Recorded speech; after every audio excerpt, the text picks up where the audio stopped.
Look, if you're a band in a small town and you're trying to get out of there and make something yourself, stick around, watch this video, because I got 3 rules that will help you out. So stick around. What's up, guys? This is Ian, your very friendly neighborhood Viking, coming back at you with another Motivational Monday video. And this week, I'm giving you the small town band survival guide. Before we get into any of that, I need you guys to hit that subscribe button, hit that like button, make sure you turn your notifications on so you're getting all the updates and all the videos when we drop them every single week. Okay, so you're in a small town, you live in a small town, there's not a lot going on, there's not a lot of venues, there's not a lot of resources, there's not a lot of anything. And you're trying to make something out of yourself or make something with your band. You're trying to make stuff happen. And it's really difficult to do when you're in a town like that.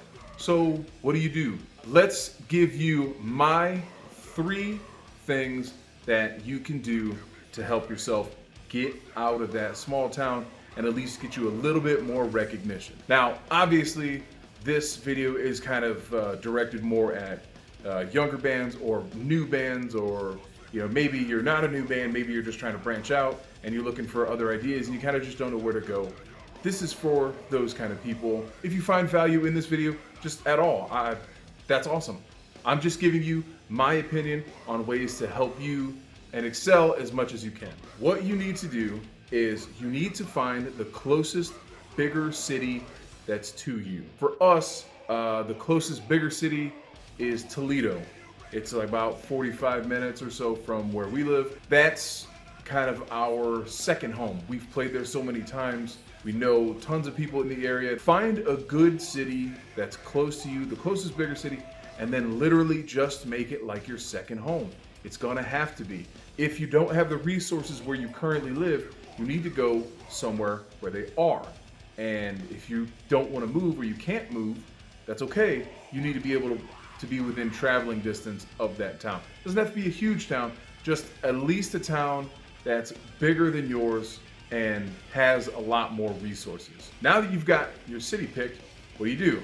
You definitely need to befriend as many bands and as many promoters as you can. Gonna have to weasel your way into some club and cut your teeth if you haven't already. If you're, like I said, an established band in your hometown, you've obviously done tons of shows, then it's kind of like that all over again. You're cutting your teeth in a new town. I mean, this ain't your town, so you have to make it your town.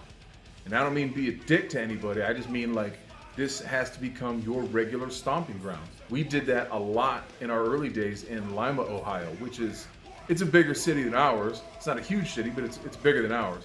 And we played that place tons and tons of times, made tons of friends, tons of connections, and played the 2 clubs or 3 clubs that were just metal all the time. That's what we did. And it worked for us down there. We got to experience a lot of really cool shows, a lot of really cool bands, and it really helped us dial in our stage presence and our performance aspect of everything. Another good thing about going to a bigger city and making it your second home is that what you are going to do is you are going to drive people from where you live to this new city. Now, if you are going to a new venue and people are driving from your hometown to this venue, and if it's 30, 60, 90, however many minutes away, however many miles away, the promoters and the bar itself are going to be happy with that because you are bringing new blood into their establishment. And they love that. That's how they survive. Every business on an average should have a 25% growth of new clientele every year. You should at least try to aim for that. And if they are getting it from a new band that's just excited to play, or a band that's just happy to be branching out somewhere else, that's awesome for them. You are now earning brownie points with that venue and with that promoter. They are always going to be happy to work with you if that's the case. Number 2, record. Number 2 and number 3 are going to be not the same, but they have a couple of things that are similar. Now, when I say record, it's because more than likely, if you live in a small town, they generally don't have a recording studio, at least maybe not a fantastic one or like a really nice one or something like that. So what do? You do it. You have to do it yourself. You can do your own miking. You can learn all that stuff.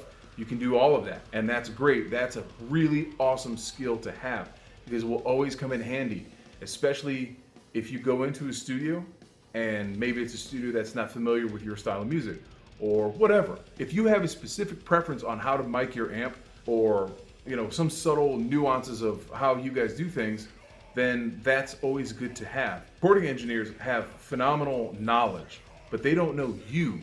You know you. So make sure you work with them. Going back to what I was saying, if you need to do it yourself, that's also great because you learn those tools. You can use them for the rest of your life, for the rest of the time that you want to record songs. And that's a resource that you have now built for yourself. I would advise to record as much as you possibly can because once you do finally go into a big studio, you will get the red button shakes or whatever you want to call it. It's where bands do great in rehearsal, and as soon as somebody hits the record button, they just fall apart. So make sure you're recording as often as you can, and you need that also as growth because when you record and you listen back to it as a group, I see where the mistakes are, and now you know where to fix them. You know what you don't like. You know what you can change. You can see if arrangements work or however. So make sure that you're recording as often as you possibly can. Another thing is that you're going to probably be underestimated. It happens a lot when you go to bigger cities and there's bands you might feel a little intimidated by because it's not your town. It's not your venue. You don't know these bands. You assume that they're much bigger than yours, and that happens. They might be underestimating you too. So you need to come out swinging. You need to have the best dialed in show that you possibly can. Make sure it is rehearsed perfectly to the letter. Come out and blow these people away because they are probably not expecting much if they're expecting anything at all. So make sure you get out there and you give them every single thing that you got. Make them go, who the hell are these people? Where do they come from? I don't even know what town they live in. I've never even heard of that town. Make them notice you.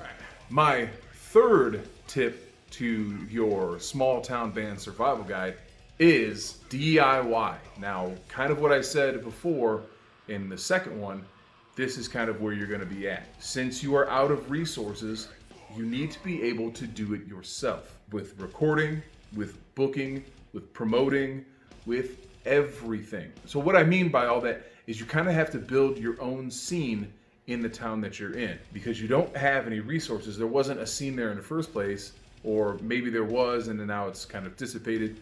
Well, you got to kind of try to bring it back around. Make these people take notice to where you live. So when you're on Instagram, make sure you're tagging the city that you live in. Anywhere you get a chance to shine and show your city that you live in, show it off a little bit. Because not only are you bringing light to your town, to your home where you live, people love that kind of stuff. People love that behind the scenes thing. But your town is going to appreciate it. DIY is pretty much the name of the game when you live in a small town. In bigger cities, there's a lot of people that are just trying to rip you off. There's a lot of people that are just trying to rip you off in smaller cities too. It just kind of goes with the amount of people. Usually the amount of shitheads increases at least a little bit. Don't worry about them, just handle it yourself. Every skill that has ever been created is a learnable skill. Somebody sucked at it before they got to be as good as they are now. You suck at it now, but you can be great at it if you just take the time, learn the skill, do it yourself, whether it be booking or recording or promotion or whatever it may be. You can learn it, you can do it. Make sure you always have that DIY ability. Have that mindset. If somebody's not doing it for you, say, I'll just do it myself.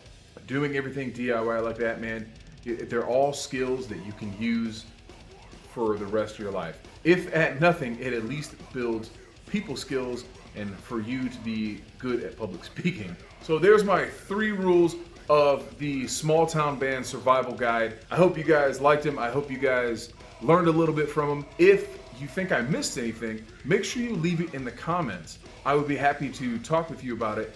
I've tried to use all the things that we do and we have learned to give them to you guys right now who are in a small town and trying to get the hell out of it. Take these tips, put them into work, and I hope everything works for you guys. If you like this video, please make sure that you just subscribe to the page and turn your notifications on. That's all I'm asking. I hope you guys have an amazing Monday and an even better rest of the week, and I'll see you guys next Monday. Later.